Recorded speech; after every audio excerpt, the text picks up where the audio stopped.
Hello everybody, and thank you all for coming. A friendly welcome to the Inside Out Lecture Series 2017-18. The mission of our lecture series is to bring the best minds of our generation to inspire and support the work students and staff do across the School of Art, Architecture and Design at Leeds Beckett University. To this end, we have flown in renowned speakers from around the globe. In order to enhance the cultural life of Leeds, we make the lecture series open to the general public and available to an international audience online. So today we are delighted to welcome Cherie McNair, the Director and CEO of the Australian Centre for Photography in Sydney, Australia. I first met Cherie in 2014 at the Middlesbrough Institute of Modern Art, or as it's known, MIMA, where she was working for Tate and helping to install the artist rooms, Louise Bourgeois, A Woman Without Secrets. Personally, I was quite dismissive of other rooms as a concept. It seemed to me to be lazy curating, carting the same old exhibitions around the country. And then I saw the exhibition and was totally blown away. And now we have another Anthony Dauphet gift in the freshly reopened Leeds Art Gallery, Artist Rooms, Joseph Beuys. Sometimes it's good to be wrong. These other rooms' exhibits are really fabulous, and they do exactly what it says on the tin. They allow audiences outside of London to see some of the world's greatest art. Since meeting Cherie, she has successfully project managed the Turner Prize for Tate in Derry, taken up the role of Head of Exhibitions and Design in the National Museums of Scotland, Edinburgh, and has now returned to Australia to take up her current position as the Director of the Australian Centre for Photography. Her experience is mind-blowing, and I love hearing the anecdotes from Cherie of how Tino Segal, when taking up his Tate Modern Turbine Hall commission, with his refusal to allow any permanent record of his performance art, just whispered his project proposal into the curator's ear. I know we are really in for a treat today, so please join me in extending a warm Yorkshire welcome to Cherie McNair. Thank you.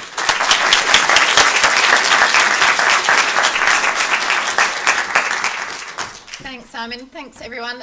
I'm fairly casual with my approach to lecturing, so if anyone has any burning questions as I'm going along, please feel free to stick a hand up and ask.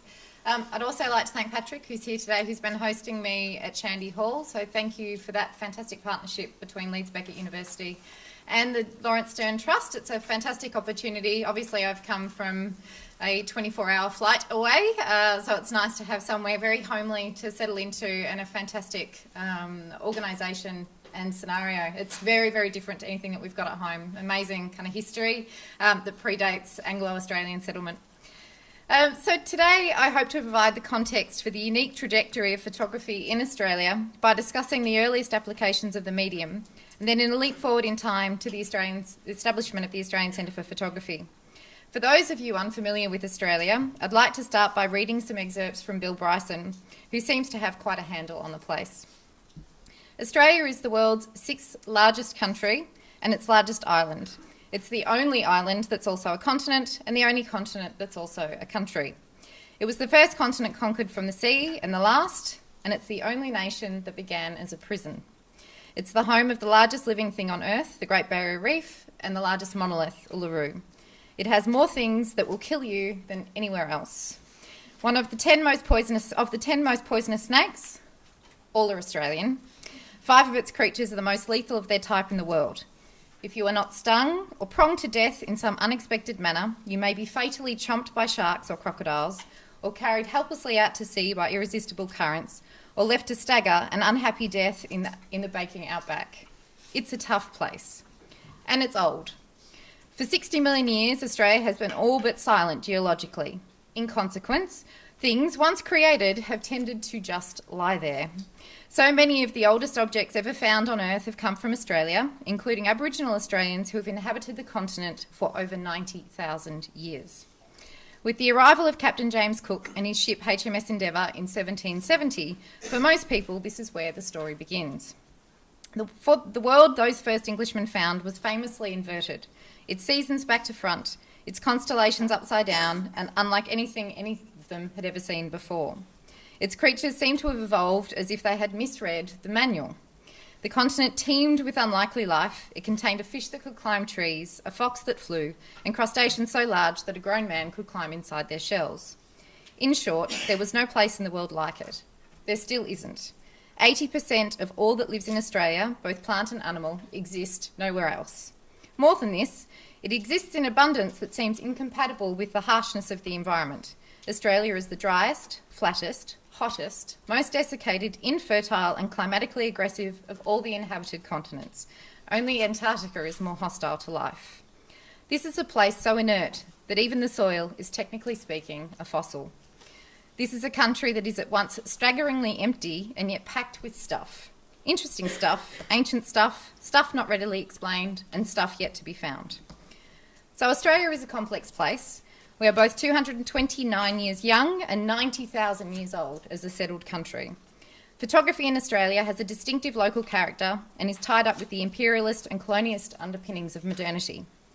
When the first photograph was taken in 1841 in the penal colony of New South Wales, Australia's Anglo population numbered around 200,000. The country was still in receipt of convicts and the Aboriginal communities had been decimated in just 50 years. One defining feature of Australian photography since the beginning is realism.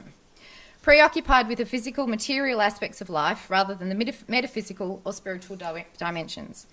Overwhelmingly, we create a photography of things. Symbolist, surrealist and abstract photography was barely explored in Australia, and even the feminist and postmodernist theories of the late 1960s couldn't cause a shift. Perhaps this can be linked to our settler cultures, the practicalities of nation building, or a byproduct of colonisation, dispossession of Aboriginal people, or our beginnings as a penal colony. Australians generally have a distaste for the self-reflective and contemplative modes of thinking. Very rare a creature is an Australian philosopher. Or perhaps a practice anchored in the real as a result of extremes of geography and weather and the practicalities associated with the Australian environment itself.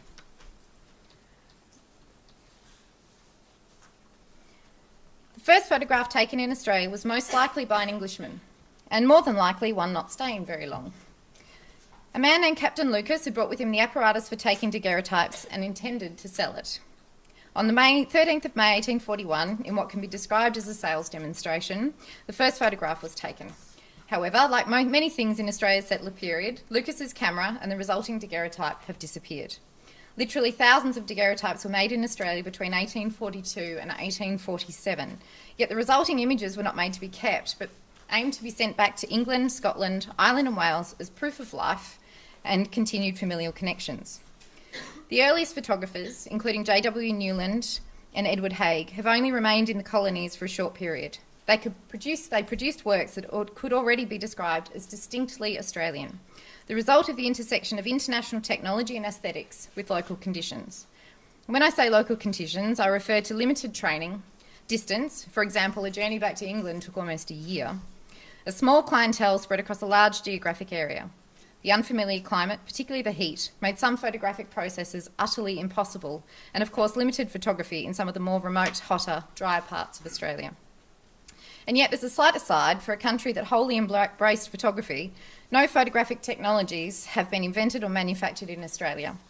However, from an education point of view, the Royal Melbourne Institute of Technology first taught photography in 1887 as an inaugural discipline and has done so continuously, making it the oldest photography course in the world.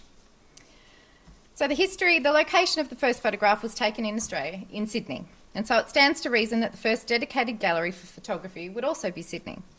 The Australian Centre for Photography was established by photographers for photographers and represented the broader spectrum of practice, from commercial to artistic, photojournalists, industrial and architectural photographers, as well as those eking out its existence as an artistic photographer aiming to be collected by the newly established photographic image departments. The photographer as artist was one of the most debated topics of the early age of the Australian Centre for Photography, and certainly debated internationally, arguably since the inception of photography as a medium. The context in which photography was shown tended to lead its classification. The ACP was one of the earliest organisations to dedicate its exhibition program to photography exclusively and to contextualise it as a medium in and of itself. Much of the literature in the early 70s was focused on the overall debate of photography as an art form. At that time, there was an agenda by art institutions to make a clear distinction between art photography, as distinct from that of photojournalism, documentary, activist and conceptual uses of the medium. This was an attempt to locate photography within the tenets of high art. To bear with me, my slides are out of whack. The Australian Centre for Photography came into thought in the early 1970s and was actualised in 1973-74. David Moore asked his fellow photographers the following questions, many of which we continue to ask to this day. What is the state of photography in Australia? Is it understood? Is it appreciated? Is there a new seeing amongst younger photographers? Is there a new seeing of our people and our environment? Should photography be promoted, championed, collected? Is it an essential part of the country's development? Could it do more? Should it be regarded on a higher plane? Is it necessary to society as a vital human factor? What should be done, in fact, or what can be done? Should we form a discussion group, collect and mount an exhibition, merely make a collection with no exhibition? Should we try to involve a gallery, state, national or private? Should we try to sell superb photography to the public or have it purchased by a gallery? To give it to a gallery? Should we involve a national newspaper? And this is all at a time when they're trying to establish the Centre for Photography, and they had all of these questions. Should the philosophy of photography and the meaning of seeing be explained or taught to designers, artists and architects? Is it possible to make a statement that will affect the thinking of art directors, publishing and government organisations? David Moore, photographer, Wesley Stacey, photographer, Peter Keys, an architect, Daniel Thomas, who was the curator of Australian art at the Art Gallery of New South Wales at the time, Lawrence Legee, a photographer, and Craig McGregor, a writer, formed the inaugural committee for the ACP and were determined to provide an alternative to the large-scale institutional collecting that was becoming prevalent in the 1970s at each of the major institutions that had established photography departments in the 1970s. Their primary aim was to answer those questions. The Australian photographic collections were established at the National Gallery of Victoria in 1972, the Art Gallery of New South Wales in 1974 and the National Gallery of Australia in 1982. The institutions themselves were of course much older, yet photography fell into the realms of prints and drawing until such time as the preeminent art historians leading the Australian museums determined the medium was established enough to hold their own as a collection. These dates are comparative to one of the oldest collections being the V&A, which was established in 1852, who in 2007 will finally have a dedicated photographic centre. Remembering, of course, that some of Australia's earliest photographers, such as Frank Hurley, were claimed by the Empire as thoroughly British until the 1st of January 1901, until we transitioned to being a constitutional monarchy. Prior to that time, everything belonged to the Empire. In answer to David Moore's questions, the ACP formed discussion groups, mounted exhibitions, decided not to collect, started their own magazine, and attempted and continues to explain the importance of photography as a medium to everyone, although art directors and architects seem to get it now. Max Dupain, David Moore and Olive Cotton represented the strong modernist style that was prevalent in Australian photography in the 1970s and continue to represent the Anglo-Australian leading lights in photography. The ACP was to become one of the earliest supporters of Aboriginal photography and continues to do so to this day. There were no Indigenous photographers included in the founders of the Australian Centre for Photography, and I make this point as some of the strongest work coming out of contemporary photography today is made by Aboriginal Australians. But to rewind, a strong documentary tradition had been established, and the work of Mervyn Bishop was featured in the earliest days of the ACP's program. There remained an uncomfortable familiarity with ethnographic and anthropological photography, featuring that of Baldwin Spencer and Donald Thompson, amongst many others. It wasn't until much later that the cultural complexities and relationship with the land would be explored by Aboriginal people themselves through photography and the reclamation of those ethnographic images. Self-determination and land rights paved the way to vote in 1962. So Aboriginal people were given the right to vote in Australia in 1962, and overtly political images appearing to champion Aboriginal rights. I'm going to play a short film from Tracy Moffat to get a sense of that.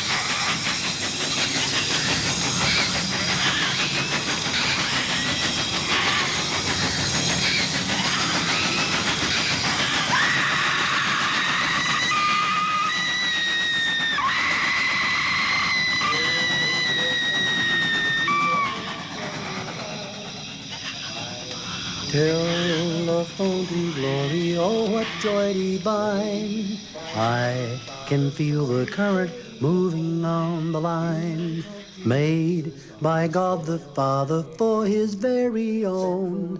You may talk to Jesus on this royal telephone. Central's ever busy, always on the line. You can hear from heaven almost any time. 'Tis a royal service built for one and all. When your heart is troubled, give this royal line a call. Telephone to glory, oh what joy divine.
That work was shown in just 2 institutions in Australia, in contrast to 2017, where Tracy is Australia's representative at the Venice Biennale. She's still producing work on roughly the same topics and around the same issues to do with displaced urban Aboriginal Australians, but obviously her work is going to many millions more than what it first did in 1989, when one institution took the risk of showing that particular film. In 2017, the ACP breaks its operations into 4 main areas of focus: exhibitions and programs, education and workshops, research and publishing, and leadership and advocacy. One specific area of focus for us is publishing. The primary output related to research and publishing for the organisation is a quarterly magazine entitled Photofile. The ACP's photographic journal came into existence in 1983 and has seen a succession of different voices with regards to editorial, directorial, and artistic content. By comparison, the British Journal of Photography has been in existence since the advent of photography and was established in 1854. However, by comparison, Anglo-Australia was only settled as a colony in 1788, so I would argue that we have achieved much in a short time. The magazine also provides a key social documentary of the evolution of the technical elements of photography. Through tracking of advertisements, one can see a progression from medium format to digital. Printing services, including a great many that no longer exist or produce, including Ilford, and even the evolution of the taste of the photographic exhibition, both commercial and public. We are very proud of its ever-evolving format, from newsprint to glossy, and finally to full colour. Photography, especially in Australia, was claimed as the post-war generation's medium of choice. The earliest adaptations of photography were evident in Australia, despite distance, and continue strongly to this day, even with the advent of the digital age. But that's another lecture. I thought I'd briefly talk about a project that's in progress. It's a work for early next year that the Australian Centre for Photography is delivering in partnership with the University of New South Wales. Entitled In Your Dreams, the exhibition responds to what my university colleagues refer to as grand challenges. Challenges facing the 21st century world that require cross-disciplinary thinking and a revised approach and consideration if we are to address them in any meaningful way. So my co-curator and I determined to cover the theme of inequality, specifically wealth inequality and the different manifestations that it has in society and the individuals within it. One element we were particularly careful about with regards to our selection was that each of the artists must be involved with and documenting their own community. We wanted to avoid, for want of a better description, poverty porn. The selection of works is incredibly diverse, but all grounded in photography. We include artists from places like the Niger Delta, Bangladesh, a number of Australian photographers, Americans, a Chinese artist, and an artist from the Dominican Republic. I thought I'd just show you a few works. Now, this is a complete and utter work in progress at the moment. I think Simon's seen a bit of a sneak peek, but I thought you may be interested to see in terms of that curatorial process where we're up to and some of our selections.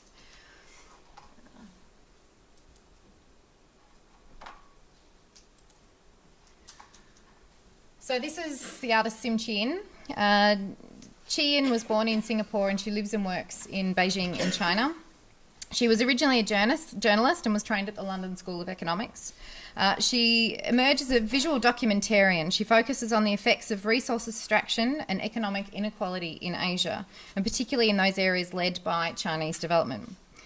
She created a feature-length film called Dying to Breathe, which follows the tragic emotional crisis that one particular worker and his wife share as he succumbs to silicosis.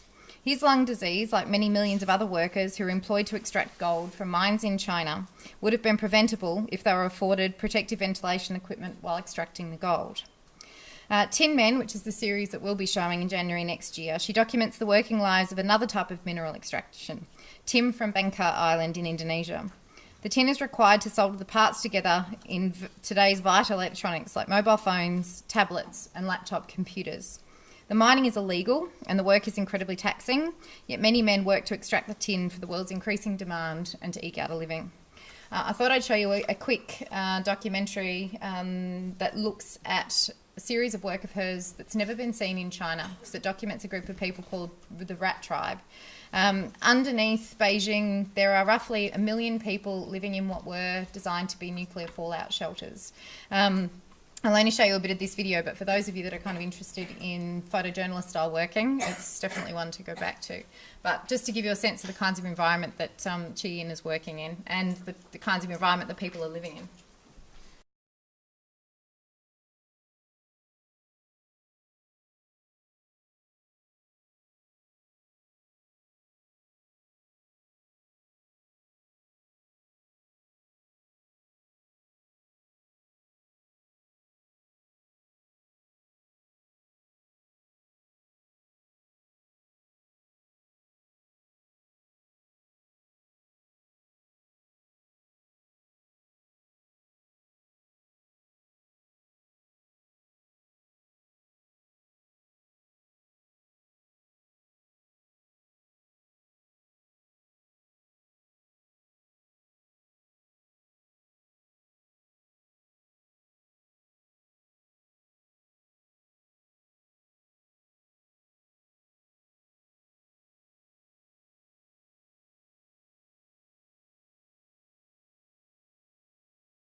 Samsul, the next artist that we're looking at is Samsul Alam Halal.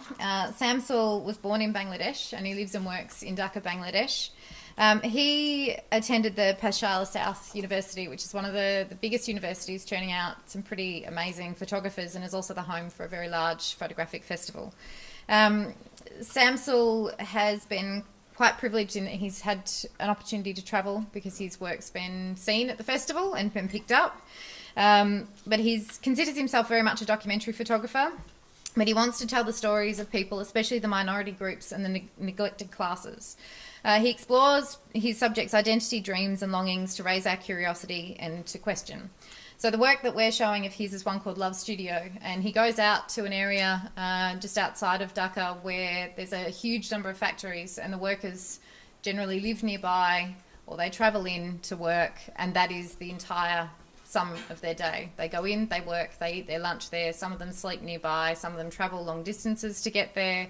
So their whole lives are centred around this working environment, so they very rarely see their families. They certainly don't have opportunity for hobbies. So Samsul actually goes out to these locations, sets up a backdrop, and then invites them to come in and choose the props that they want that best reflect the kind of life that they'd like to have if they had opportunity. So here's just a selection of some of the works.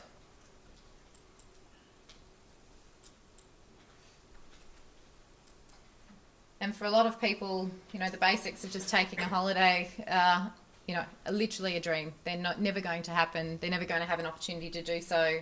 Effectively, all the money that they earn from the factory either goes into their travel or pays for basic living expenses like food. And that's not to say that they don't have hopes and dreams. They don't want to be a musician or a movie star or to have time to walk out in nature and explore different things. But unfortunately, the way that the societal structures work in Bangladesh, there is unlikely to be any change in their living circumstances. So for him, it's more about kind of engaging with the people and what their hopes and dreams are, and potentially giving them an opportunity to believe that it's possible, and possibly finding a way out. So we're hoping Samsul will be able to come out early next year to Australia.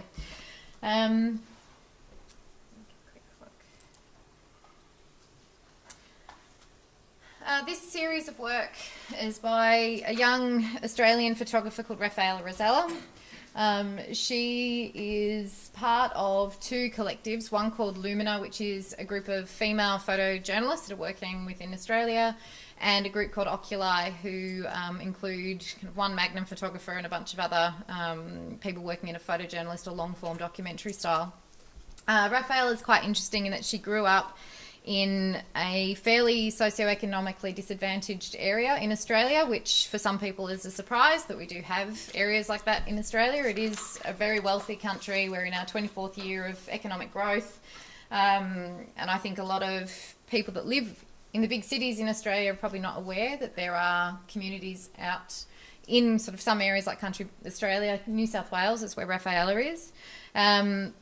She's had a life that's been affected. She has a sister that's an ice addict. She's dealt with substance abuse problems herself. She's had domestic abuse, both from parents and partners. And so she's been documenting 3 young women in the community that are experiencing similar issues, and she's been following them for a period of about 10 years. This particular young woman, Rowena, has been in and out of prison for most of her life, as both a juvenile and as an adult. She's had 2 children while she's been in prison. And she's become a kind of victim of the system, but that's not to say that she doesn't hope for better things for herself and her family.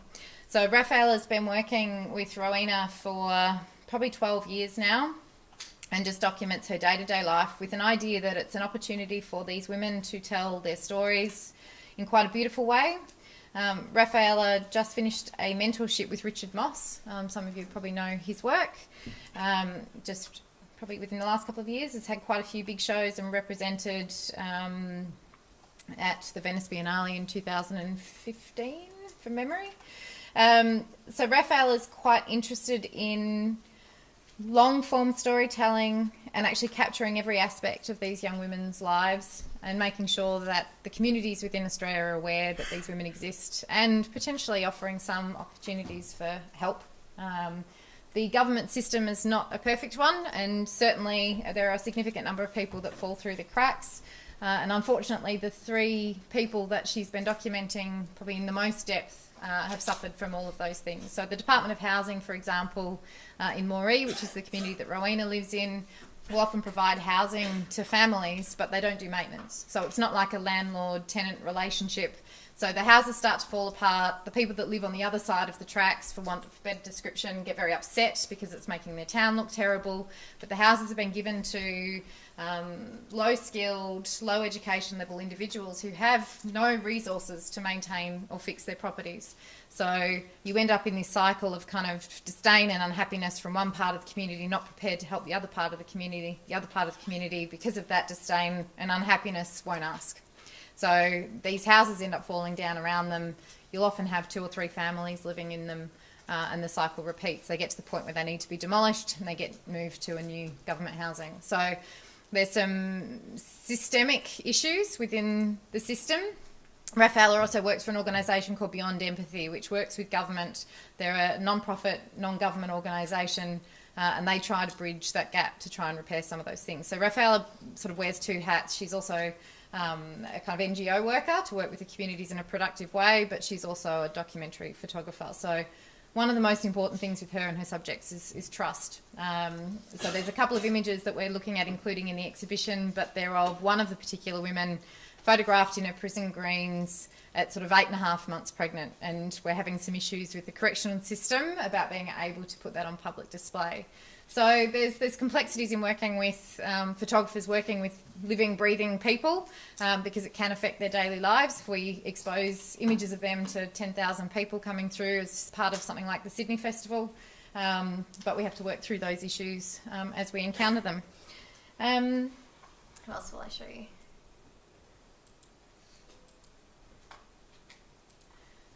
Johnny Miller is an American South African. He lives in Cape Town in South Africa.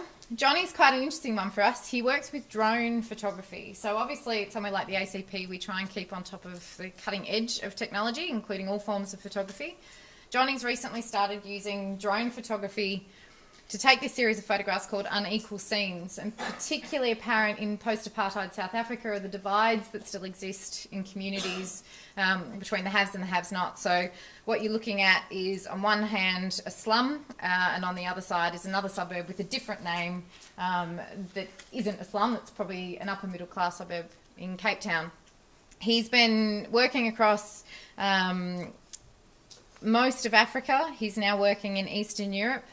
He's started doing some projects in South America. He's quite meticulous in that he researches all of the legislation that limits use of drones, or what the limitations of uses of drones are, because every country has slightly different legislation. So he actually goes through that process. He's constantly kind of engaging with the technology so we can use better technology, so we can get better images and better image quality, because obviously the degree of control that you have over this, because you're not physically taking the photograph itself. And then he tries not to rework them too much. There's not a huge amount of cropping that takes place. He tries to actually work with the technology in such a way that he captures the image that he wants in camera on the drone, and then doesn't have to kind of do a lot of post-production and post-editing. So we're quite looking forward to working with him. He's quite interested to see if similar scenarios work and exist in Australia. So as you can see, there's probably quite a diversity of practice, but a majority of the people that we're working with the exception of Andre Serrano, almost everybody is involved in their community in a really kind of meaningful way. Andre Serrano, we're including his Homeless of New York and Homeless of Brussels series, which I don't know if any of you have seen. They're the 2 communities he spends the most time in. He has a studio in Brussels and he lives in New York. And he's been documenting the homeless communities that he encounters there, but he also purchases their signs off them. So he'll often purchase them at a kind of greatly inflated price and then collects those himself. So there's a sort of a level of engagement there. He was sort of our question mark artist, but certainly my colleagues at the University of New South Wales were very keen to include him, so he's in there. So we'll be interested to see what falls out of that. He's quite keen to come to Sydney. Sydney's had a lot of issues with the homeless population being displaced from area to area based on what the Mayor is planning on doing from a public event point of view. So she's kind of displacing huge numbers of people that are homeless in the first place just to facilitate the next festival, Sydney Festival, Vivid Festival, for example. So that's quite a local issue for us, and we're hoping that we can have an interesting debate about that when we've got his work on display. Just conscious of the time in case anybody has any questions. I suppose the last one I'll talk to you about is George. George Osodi lives in the Niger Delta, so Nigerian-born artist. George is very difficult to catch because he spends most of his time in his car travelling around to get the kind of perfect shot. So on the odd occasions I can catch him on the phone as a very rare one. He has an interesting approach to his practice because he's very aware that there is a significant amount of income derived from the oil industry, and particularly from the big oil companies. And in theory, there should be a significant amount of money that filters into the economy and supports the individuals that live in these areas. Unfortunately, what happens is that there's not only the environmental degradation, and you have individuals trying to make money via scraping off what they can. So you have kids trying to tap pipelines, scrape sort of what's left out of oil barrels and on-sell it. But you also have a kind of an additional layer within their local politics. Where am I?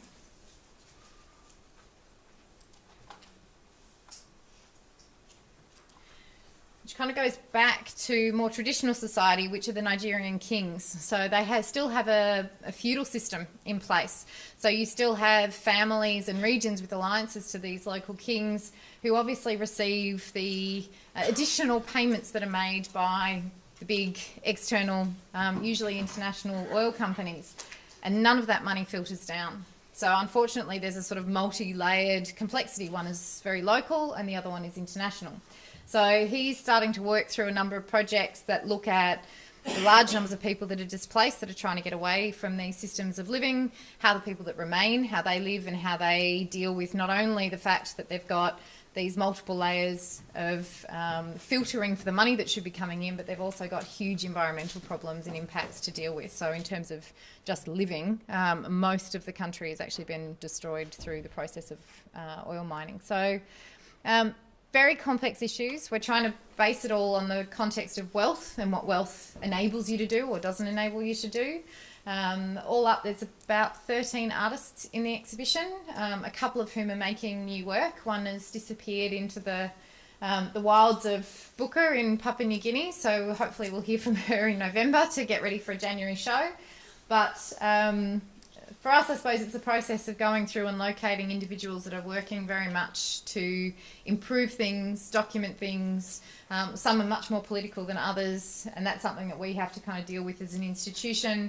I suspect the university probably has a lot more hoops to jump through than what we do as a smaller scale arts engaged organisation. We have a board of management that's mostly artists, so they're usually up for whatever I put in front of them, whereas the university, as most of you probably gather, is a bit more complicated. But this will open for the Sydney Festival on the 5th of January. So the Sydney Festival generally attracts about 500,000 people, so we're hoping to get fairly significant numbers through. And I'm trying to get people like Jeffrey Robertson and Julian Burnside, who are kind of very heavily involved in the human rights space, but both of whom are Australian trained lawyers. So, any questions? Leave it there. Welcome.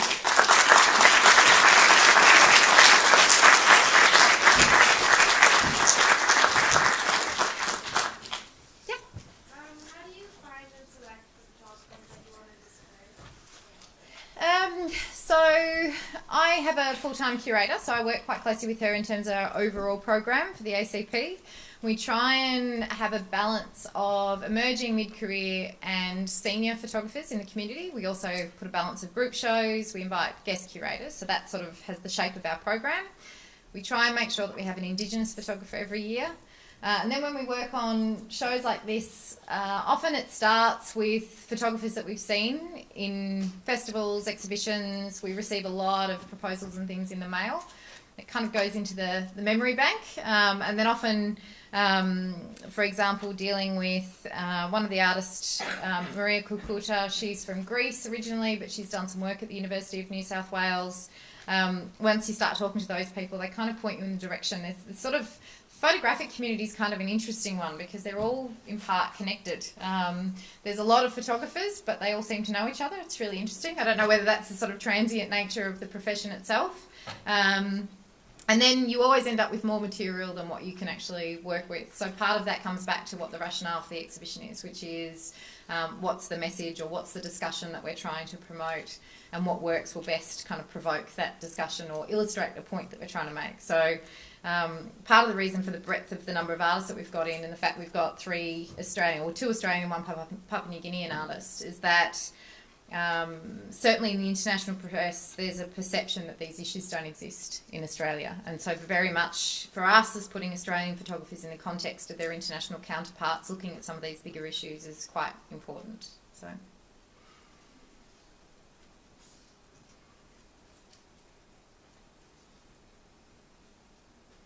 I've like stunned everybody, Simon. Don't forget Cherie's come all the way from Australia. That's quite a long Is that way. random? Yeah.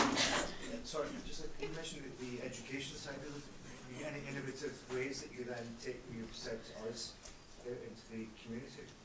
So in terms of the organisation as a whole, we run a workshops program in partnership with the National Art School, and a lot of that is practical skills building. We've got someone teaching lighting that's been doing lighting for the better part of, I think is sort of 40 plus years. So that kind of expertise and sharing that through our workshops program. One of the more interesting things we've done recently with our secondary schools program is a story development process and looking at digital storytelling. In particular, the context of the image in the digital realm and the control or lack of control that you can have over that, and what that means when it's paired up with a narrative. So we sent a number of photographers out to a number of schools, particularly for this project in Western Sydney, which is considered a challenging demographic to work within. We paired up with an organisation called the Sydney Story Factory, who engage a whole group of local writers. So we did 2 sets of workshops. One was teaching the kids how to do decent digital photography using, we had a group of really basics of digital SLR cameras. Took those out, 2 days of workshops with them, with some of our more experienced photography tutors. And then we had 2 days of workshops in writing and prose writing. We then took all of those things out of context and then worked with another group of students to then join those 2 things together. So they didn't necessarily know where the image came from, and they didn't know where the text came from, and they had to reconstruct a narrative, real or imagined, out of those 2 components. So a lot of work that we do kind of deals with the image and the context of the image, particularly in the digital realm. We also engage with people like we had Walter Estrada, who's a Magnum photographer who's just taken off on a year on a motorbike to travel across the world and document everything that he finds there, and that's his method of working. So we get someone like him to run masterclasses, give lectures. So it depends on what the kind of requirements are of the community at any point in time. We're about to open on the 3rd of November a show by a woman called Barbara McGrady. She is unique in some ways. She's a Indigenous Australian photojournalist, and she was working at a time where there weren't very many, Indigenous female photographers, let alone sports journalists, photojournalists. So this was sort of from the 60s and 70s onwards. There are hardly any Aboriginal Australians learning photojournalism. So it's often photojournalists going in, documenting the communities, and then leaving again. So that skill set is not readily found. So what we're working with Barbara on is how to encourage, through her exhibition and her successes and the fact that she's managed to have this amazing career, how we promote that, and particularly within regional and remote communities. I mean, we're looking at one community which is in Papunyatula, which is 250 kilometres west of Alice Springs, so it's almost like in the dead centre of the country. But there's a big population there, and they often have visitors. Lots of people come in and take photographs, but they're not often generated internally. So it's how we encourage the skill set, but also connect them, and usually via digital means, to other communities, so they've got people to kind of bounce ideas off and share their content with. So we're quite amorphous, and because we're a medium-scale organisation, we can actually be quite nimble and responsive to whatever's kind of happening at that time.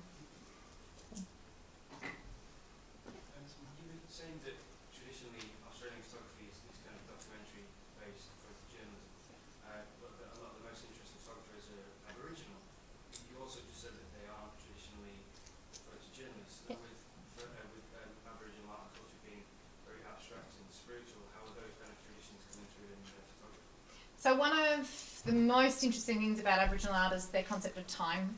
They can look forward and backward at the same time. I know that sounds a bit kind of abstract, but if I look at, let me show you something. Brenda Croft, for example.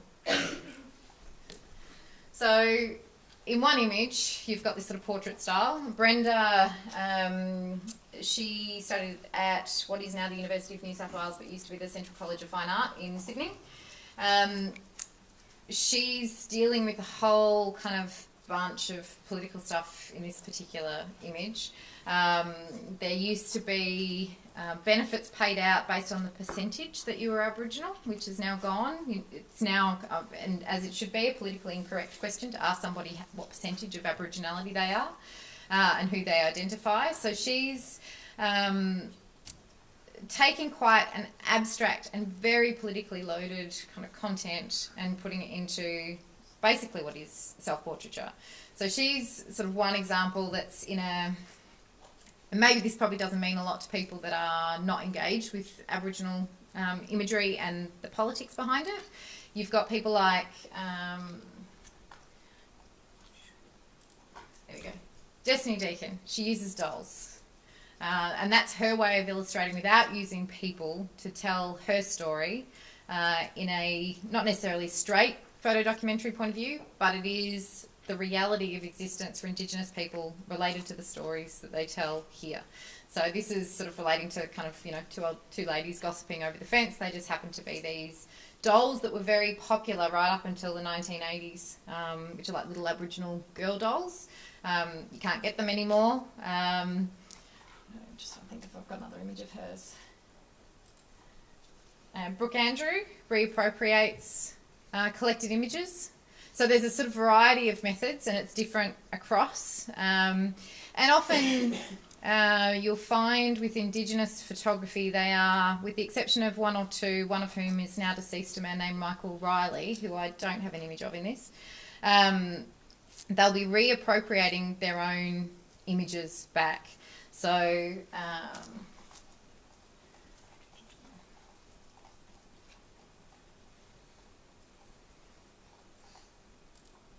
so that's another one of Brooke Andrews. So he actually mines archives. And actually this is an interesting image because it's a person painted up for ceremony. So that kind of captures that spiritual and religious side of things. But unless you're initiated, you don't know what that painting actually necessarily means, and his argument is that you don't need to, and the way he's reappropriated the image is to draw attention to the fact that it's a male. He's now re-owning the image. Brooke's a Wiradjuri man, so that's a community that's basically starts in central New South Wales and runs right through to northern Victoria, so it's a very, very large geographic area of people that spoke Wiradjuri. This is actually likely to be an ancestor. So for him, it's kind of re-owning that, taking all of the context and the stories and actually taking ownership. So it sort of manifests itself quite differently in each artist's work. But they also work alongside more traditional painters, sculptors. There's a very big weaving tradition in Central Australia. So what we tend to find is people like Brooke, people like Destiny, they tend to be in more urban centres or working internationally. So it's that sense of distance, I think, that allows them to bring a lot of those things back into the conversation. How important is the archive of what is obviously a postcard? Yeah.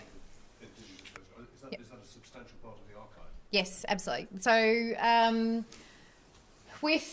particularly with Brooke's practice, if you look at places like the Pitt Rivers, for example, Pitt Rivers Museum now has an ongoing residency program. So if you identify with a part of their collection, they'll facilitate you coming in and working with the material. So Christian Thompson, who's some of the first images that I showed, do these ones?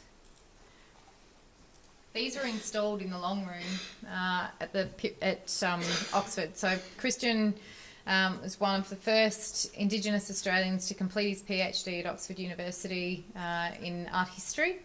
And what he went through was the whole of the Pitt Rivers collection relating to his mother's country, which is in far north Queensland, went through those images, had to think about what it was that he was wanting to achieve and wanting to say. And one lot of work that came out of it was actually these, which was kind of reclaiming all these figures that went into Australia and actually kind of appropriated Aboriginal Australian culture.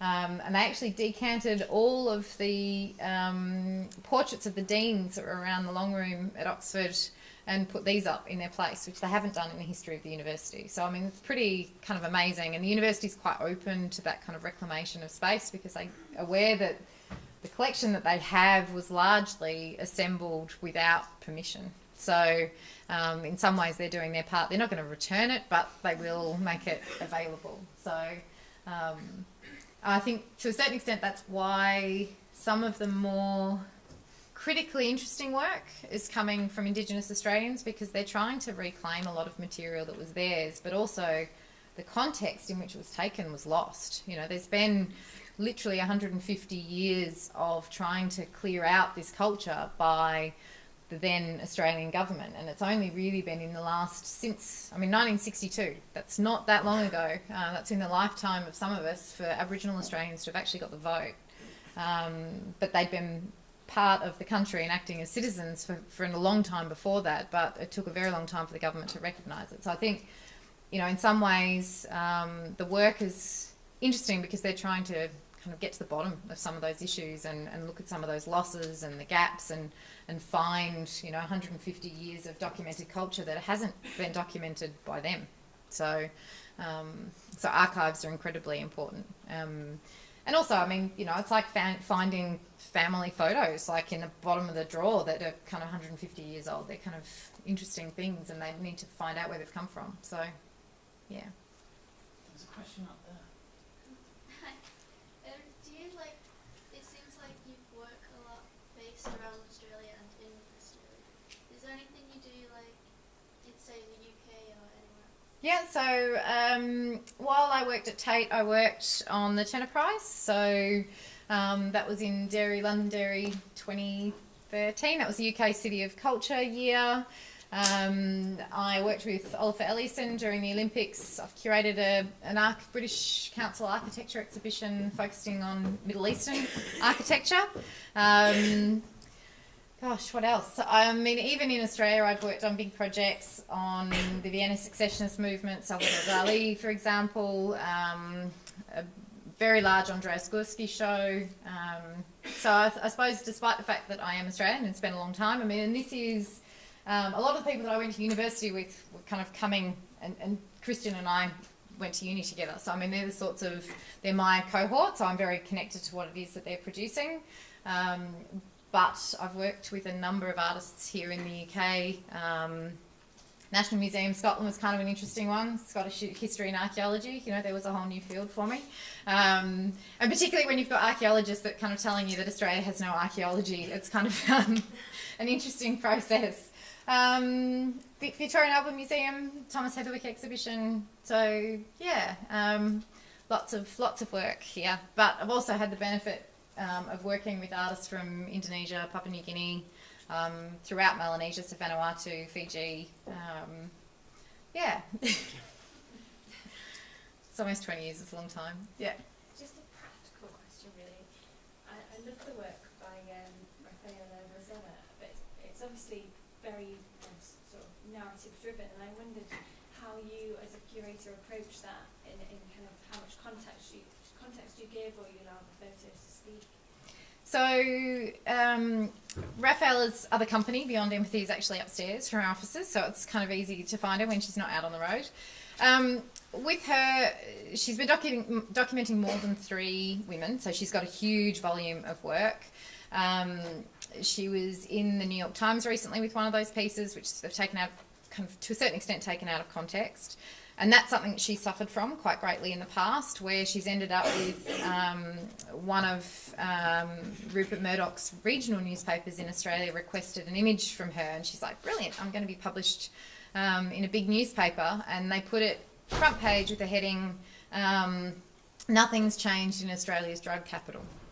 So for her, that was a really kind of rude awakening to what can happen if she releases her images without context and without her control. And obviously, there's part of the curatorial practice, and certainly the way that I work, and it's not how all curators work, is to actually spend time with her on what's going to represent her work the best. Because she's, as much as she's very active, she hasn't had a huge amount of exhibitions. So she's in her late 20s, early 30s. So she's still relatively young within her career. So it's also making sure that she feels best represented, because we're dealing with people that are living and breathing. It's much, much easier to work with dead artists. But we've got subjects that we need to consult with. Some of them are back in the community. So I've done one site visit. So I went to 2 of the prisons with Rafaela to talk to the women. And I'll go out to Moree, which is where she does some of her other documentation, and talk to them about the fact that we're putting it into an art gallery context that will have, over 10,000 people come through in a relatively short period of time. The fact that it will get picked up by the press because it's part of the Sydney Festival. So what they can expect and what we will do to support them through that process. And same with Rafaela, how to manage interviews, because she's very kind of anti-media now. But I think her work is very important, and the messaging that's behind it's very important. So we also have practical things, limited wall space. We've got 13 odd artists in the show, some of whom's work is very, very large. So the reality is kind of walking through the space with her and saying, okay, if we pick 3 stories, how many works do we need to tell that story? And that's a conversation between her and I. And then some of it's volumetric. We can only fit, in 3 stories, we can probably fit 8 to 10 works in each. And because she's got hundreds of photographs, and then she's got pieces of ephemera that go with them. So she's got letters from the girls. She's got things that come out of the prison system. So there's prison coffee, for example. So she's got little packets of that. So it's how we include some of those things to make the story more real. So it becomes a conversation. Whereas with some artists, they'll say, I've got 40 works, choose which ones work within your exhibition, and that's it. And they often will be ones that have, if you get to the artist, you may just end up dealing with their dealer and their gallerist. So. Can I ask, there's another question. Are the ACP actively collecting, and if so, are there any guidelines? No, so that was one of the decisions. It's funny, we've ended up with some things in our collection, which are usually gifts from artists when we've finished shows, but we don't actively collect. Because, and I only read out a small number of them, there's a plethora of galleries in Australia, and from sort of regional right through to big state institutions. And each of them, so the National Gallery of Victoria is the oldest. Their collection started with loans from the V&A. So they've been collecting probably the longest out of everybody, and they were the first to establish their photographic collection. It's vast, and they've got way more money than what we ever could. So we'd rather raise money to spend back on the community. We're a not-for-profit, so we won't be squirreling it away. We actually spend it back on the community. We would rather take those funds and spend them rather than be kind of crazily fundraising to buy a $1 million kind of Andreas Gursky print, or, a wall print, something like that. They're the sorts of things where we actually can't afford it. Somebody's already doing that. There's already a number of institutions that have that as part of their remit, so we'd rather put our energies and spend our money elsewhere.